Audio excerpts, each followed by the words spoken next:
ఎప్పట్లాగానే మా కాలనీలోకి వచ్చిన నాగుపామును పట్టుకొని మా పక్కనే ఉన్న రిజర్వ్ ఫారెస్ట్లోకి వదిలిపెడదామని వచ్చాను. కానీ అది ఎంత ప్రయత్నించినా మళ్ళీ రోడ్డు మీదకే వస్తుండటంతో అక్కడికి నేను 2-3 సార్లు దాన్ని మళ్ళీ ఫారెస్ట్ సైడ్ వేయడానికి ప్రయత్నం చేశాను. కానీ అది తిరిగి మళ్ళీ రోడ్డు మీదకే వచ్చింది. కానీ ఇంక చేసేదేం లేక ఇక ట్రాఫిక్ని కంట్రోల్ చేసుకుంటా దాన్ని మెల్లిగా రోడ్డు దాటించాం. నేల మీద ఉన్నంత స్పీడ్ లేదు రోడ్డు మీద. చూడండి ఎంత స్లో అయిపోయింది. మట్టిలో ఉన్నంత స్పీడు ఇక్కడ లేదు.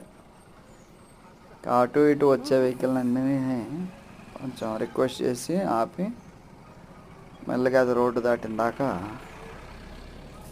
కవరప్ చేసాం. అటు ఒకళ్ళు ఇటు ఒకళ్ళు ఉండి. ఇది క్యాంపస్లోకి వచ్చినప్పుడు దాని తోకను పరిశీలించి చూడండి, కుక్కలు కరిసినాయి. ఆ కుక్కలు అరవటం మూలానే మాకు ఈ పాము ఉందని తెలిసింది. నాగుపాము ఇది.